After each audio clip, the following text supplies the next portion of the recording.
헛된 속임수로 너희를 사로잡을까 주의하라. 이것은 사람의 전통과 세상의 초등학문을 따름이요 그리스도를 따름이 아니니라. 그 안에는 신성의 모든 충만이 육체로 거하시고 너희도 그 안에서 충만하여졌으니 그는 모든 통치자의 권세의 머리시라. 아멘. 네, 오늘도 함께 기도한 자리께서 감사합니다. 우리가 골로새 말씀을 살피면서 놓치지 말아야 될 것은 당시 교회에 거짓된 가르침, 이단적 가르침이 예수님을 잘 섬길 수 있다는 명분으로 들어와 있다는 사실입니다. 사실 이 8절부터는 이제는 본격적으로 그 고린도 교회 안에 들어온 이단에 대한 언급들이 이제 나올 텐데요.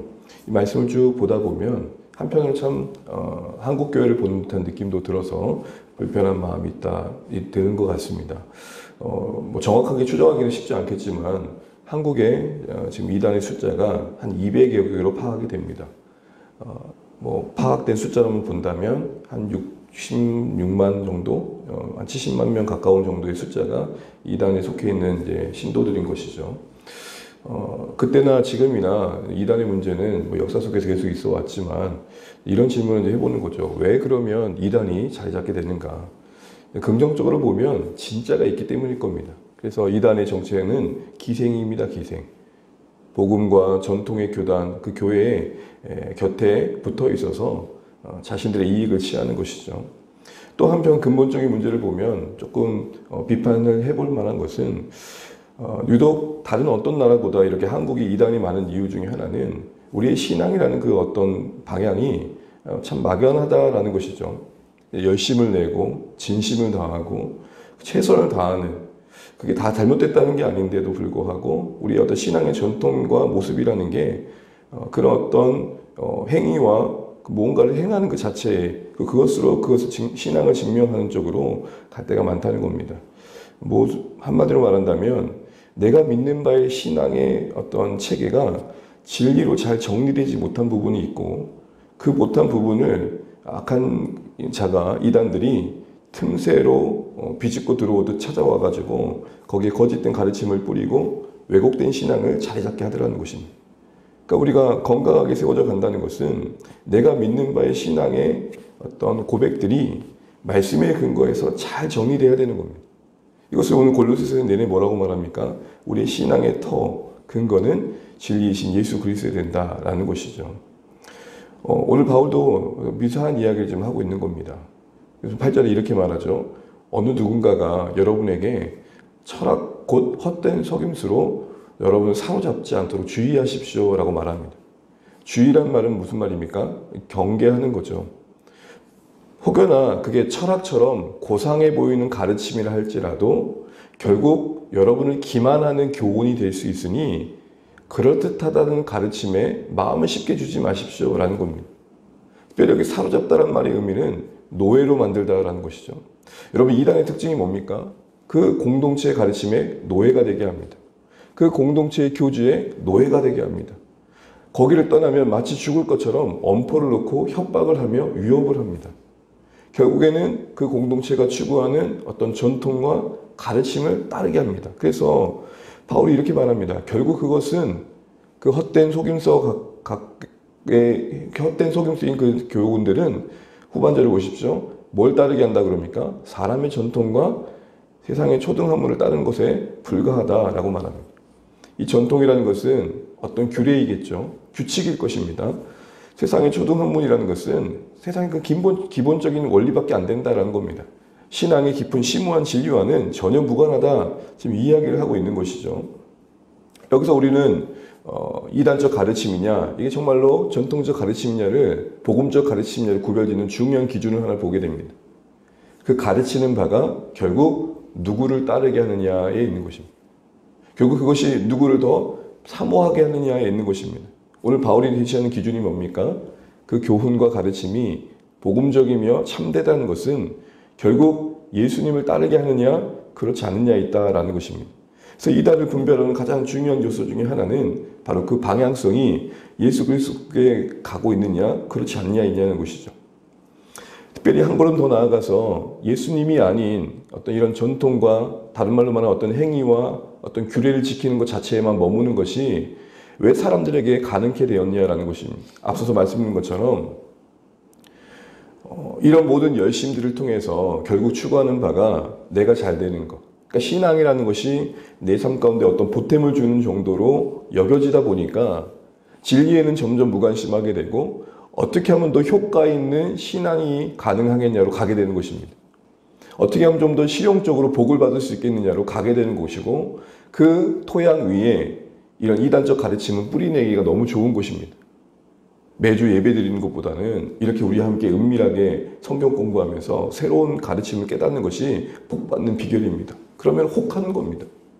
매주 그 평범하게 주일에 예배 가는 것보다 우리 공동체에 오셔서 이런 모임에 함께하는 것이 더 복받는 비결입니다.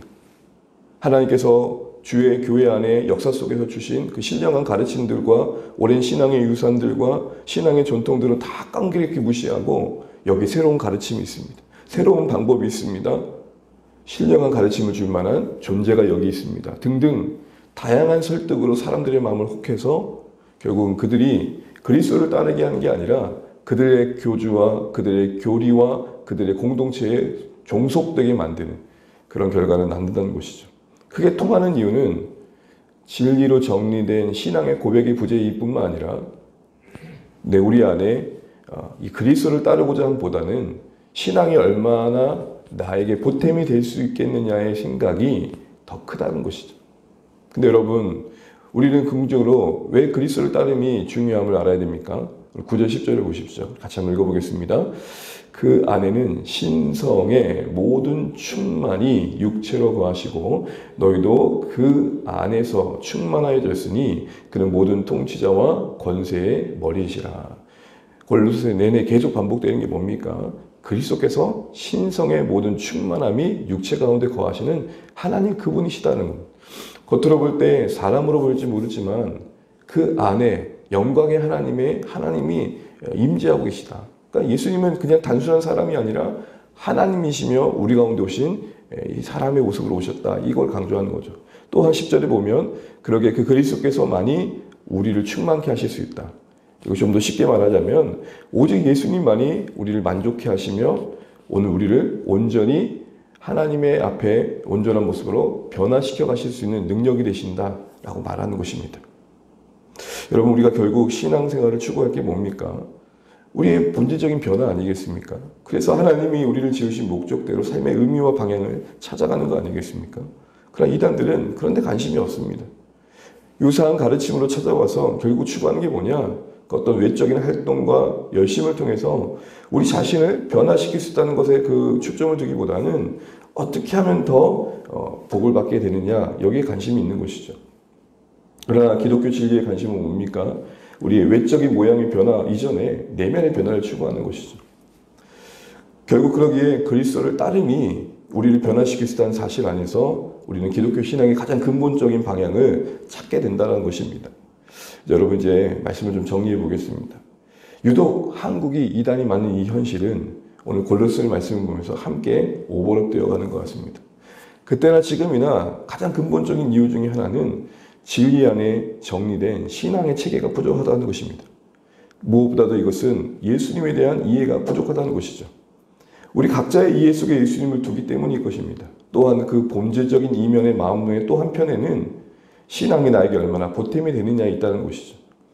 신앙이 우리 자신을 변화시키고 우리의 근본적인 마음을 바꾸는 데 있지 않고 내 외적인 모양의 열심으로만 추구하는 이유는 바로 거기에 있는 것입니다.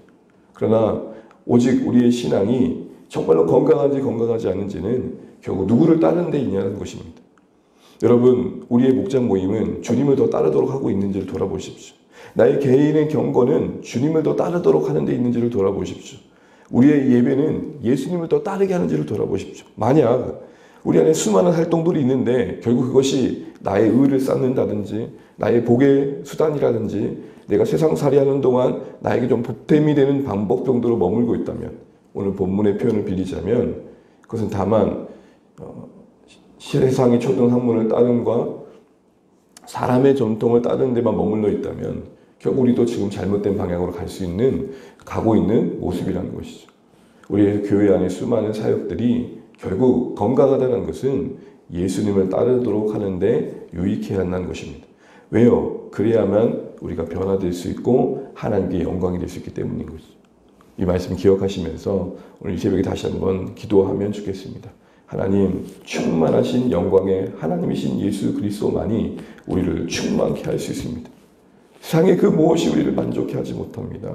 교회의 교회됨도 신자의 신자됨도 예수 그리스도로 충만케 됨이 있습니다. 혹여나 나의 열심과 나의 분주함이 외적인 활동에만 머물러 있지 않은지를 돌아보게 됩니다. 우리가 이단적 가르침을 따르지 않고 있지만 내가 따른다는 것이 예수 그리스도가 아닌 내가 목표한 그 어떤 목표를 따르고 있지 않는지, 신앙은 이래야 돼 라는 어떤 신념을 따르고 있지 않는지, 우리가 배운 어떤 전통을 따르고 있지 않는지를 돌아보면 좋겠습니다. 그 본질적인 기준은 뭐냐? 결국 모든 것의 모든 것 대신 예수님을 따르는데 내 목표가 있고 그것을 확인해가는 신앙의 현장이 되어야 된다는 것. 우리가 이거 잊지 않고 이 새벽에도 기도하면서 이 분명한 분별의 기준을 가지고 우리의 신앙이 바르게 설 수 있도록 기도하시면 좋겠고, 주안의 교회 모든 사역들도 예수님을 따르게 하는 일들에 열매 맺는 그런 사역이 될 수 있도록 방향을 잘 잡아가는 사역이 될 수 있도록 기도하시면 좋겠고, 우리 모든 성도님의 일상의 삶 속에서도 진리 안에 잘 정리된 신앙의 체계가 자리 잡아서 쉽게 흔들리지 않는 우리 주안의 가족들 될 수 있도록 우리 함께 이 시간 기도하시는 이 새벽 되시기를 바랍니다. 같이 기도하겠습니다. 이제 오늘 봄부터 바울은 이단의 가르침이 어떠한 내용이 있었는지, 고린도 교회, 골로새 교회 안에 어떤 내용이 이단적 가르침인지를 이야기하면서 그들이 분명한 방향을 찾도록 권면해가는 내용을 보게 됩니다. 골로새 교회만이 아니라 한국 교회 안에서도 참 다른 나라에서 찾아볼 수 없는 참 많은 이단들이 자리 잡고 있습니다. 이런 이단이 자리 잡을 수 있는 토양 안에는 우리가 오늘 예수 그리스도를 따라야 된다는 이 분명한 진리로 우리 신앙의 체계가 잘 정리되지 않음에 있지 않은가 싶습니다. 또한 한편 마음속에는 신앙이 이런 외적인 활동에 분주하고 열심과 지성으로 향하는 이유는 어떻게 하면 더 우리가 신앙을 통해 나에게 복을 받겠느냐, 나에게 얼마나 보탬이 되겠느냐 라는 쪽으로 가기 때문이 아닐까 싶습니다. 예수님을 따름으로 우리가 충만케 되어지는 것, 변화되어지는 것, 이 기독교 신앙의 중요한 본질임을 우리가 잊지 않고 바른 방향을 찾아가는 우리 주안의 교회 되어지고 성도님들의 삶이 될 수 있도록 기도하시면 좋겠고, 우리가 함께하는 신앙의 여정 속에 진리로 잘 정리된 신앙의 체계가 자리 잡아갈 수 있도록 어떤 이단의 가르침도 어떤 세상의 교훈도 쉽게 흔들 수 없는 중심이 있는 우리 신앙이 될 수 있도록 기도하시면 좋겠습니다. 그래서 교회를 위해서, 사랑하는 성도님의 일상을 위해서, 또 섬기는 VIP들, 또 이 나라의 민족을 위해 이 땅에 고통받는 곳에 하나님의 은혜가 임하도록 같이 한번 기도하시고 오늘 주 안에서 동행하신 복된 한 날 되시길 바랍니다. 기도하시겠습니다. 아버지 하나님, 오늘도 우리가 하루를 시작합니다. 말씀과 기도가 우리를 시작케 하신 감사합니다. 하나님 아버지, 그대나 지금이나 하나님 잘못된 가르침이 이 땅을 또 혼돈케 하고 정말 우리의 걸음들을 곁길로 가게 하는 것들을 보게 됩니다. 하나님 아버지, 결국 그 모든 교훈들이 그리스도를 따르게 하는 것이 아니라면, 그 많은 활동들이 주님을 따름으로 우리를 변화시키는 것이 아니라면, 하나님 정말 우리가 다시 한번 돌아볼 수 있도록 도와주옵소서. 우리가 이단적 가르침을 추구하는 건 아니겠지만 정말 우리 안에 숱한 활동들이 있고 우리 개인의 신앙의 행위들이 있지만 결국 그것이 그 자체에만 머문다면, 그것을 따르는 데만 머물러 있다면 하나님 우리가 본질로부터 벗어난 것이 아닌가 싶습니다. 오늘 우리의 이 새벽의 기도조차도 주님을 따르는 데 유익하게 도와주시고, 하나님 우리의 예배와 우리의 목장과 우리의 말씀 배움이, 우리의 함께함이 주님을 더 닮아가고 주님을 더 갈망하며 예수님을 더 사모하는 쪽으로 나아갈 수 있도록 인도하여 주옵소서. 모든 것의 모든 것 대신 예수님을 더 우리가 기이 여기게 도와주시고 영광스러운 주님을 바라보게 도와주시고, 우리가 주님을 의지하지 않으면 안 되는 우리의 현실을 확인하며 함께 주님을 의지할 수 있는 우리의 신앙이 되게 하여 주옵소서.